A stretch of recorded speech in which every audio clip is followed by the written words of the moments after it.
Right now, as you watch this, you are liquidating the most valuable asset you will ever own. It's not your Bitcoin, it's not your 401k, it's your biological runway. Most people think they have time. They think wealth is something you figure out in your 40s and 50s. Once you've settled down, they're fundamentally and mathematically wrong. There is a deadline, a biological expiration date, where the math of wealth stops working in your favor and it starts working against you. I'm going to show you two versions of your life. Version A, you take the safe path, you work for 30 years, trade your best hours for a salary, and you realize at age 55 that you have enough money to retire, but you no longer have the energy to live. And then there's version B. You understand the math of vitality. You exploit the 5-year window that is open to you right now to achieve what most people can't do in their 50s. In the next 15 minutes, I'm going to pull back the curtain on the biological deadline. We're going to discuss fluid versus crystallized intelligence, the energy capital inverse, and why your 20s and 30s are a very high stakes symmetric risk environment that you are currently losing. By the end of this, you will never look back at a Saturday morning or a $100 bill the same way again. For those of you still watching, welcome to the architectural briefing. Now, standard finance tells you about compound interest. They show you a chart where $100 turns into $1 million over the next 40 years. That chart is a lie because it assumes a $100,000 car feels the same way at age 25 as it does at age 55. Let me tell you something. It doesn't. Wealth has a utility decay. A dollar earned at 22 is worth 50 times more in terms of life experience than a dollar earned at 70. This is what I call biological compound interest. And to understand that, you need to understand the formula of human life leverage. Your total wealth isn't measured in currency, it's measured in capacity. So your lifestyle right now is equal to the capital you have right now times the energy, which is your biological health, times the total time you have remaining to enjoy it. Now notice how the multiplier is energy. If your energy is at 10% because you're 75 years old and your knees don't work, I don't care if your capital is 100 million, your lifestyle is effectively zero. Most people spend their 20s and 30s, the years where their energy is at 100%, trading it away for tiny amounts of capital. You are selling the multiplier to get the base. It is the single worst trade in human history. You are realizing you're poor 10 years too late because you're measuring your success by the balance in your bank account instead of the slope of your vitality.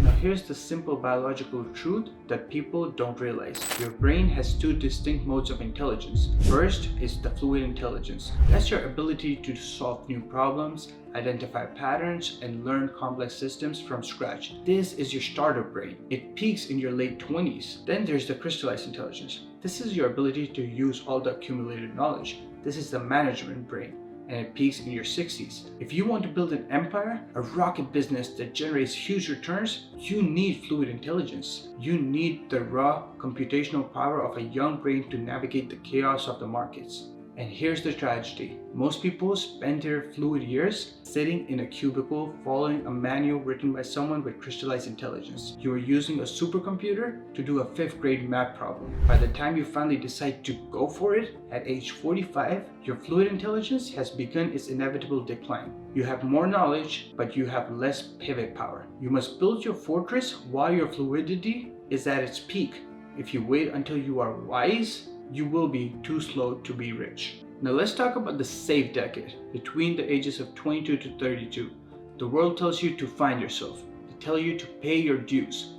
Mathematically, this is suicide. This is the only decade where you have asymmetric risk. You likely don't have kids, you don't have a massive mortgage, your downside is literally sleeping on a couch and eating ramen. But your upside is 50 years of freedom. Now let's compare it to the ages of 40 to 50. The downside is bankruptcy, family ruin, and the upside is 20 years of freedom. Now let's say if you're 60 plus and you decide to pivot. The downside is homelessness, and the upside is maybe 5 years of freedom. When you choose safety in your 20s, you are trading a 50-year payoff for a 2-week paycheck. You are realizing you're poor 10 years too late because you have spent your risk capital on a 3% raise at a job that will replace you in 48 hours if you drop dead. The biological deadline isn't just about death, it's about the depth of risk tolerance. Every year you wait, the cost of failure goes up and the potential upside goes down. You are trapped in a closing vice. And there's a tragic irony in the way 99% of people build wealth. I call it the energy capital inverse. When you are at 20, you have 100% energy and 0% capital.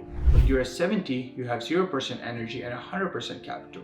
The middle class strategy is to wait for those two lines to cross in your late 60s. That's what they call retirement. But that intersection is a graveyard. If you wait for the lines to cross naturally, if you're buying your freedom with a currency that has already been devalued by time. The architects play different. We don't wait for the lines to cross. We use sweat equity to force the capital line up while the energy line is still at its peak. We are essentially stealing capital from our future selves to buy back our present time. If you make $1 million at age 28, you can buy 40 years of your life. If you make $1 million at age 58, you've only bought back 10. The math of biological deadline dictates that the utility of wealth is highest when the biological capacity is the highest. Being a millionaire at 60 is a consolation prize. Being a millionaire at 30 is a cheat code. The money is the same, but the life advice is fundamentally different. So, how do you do it? How do you beat the deadline? You don't need a 40-year plan, you need a 36-month sprint to exit velocity.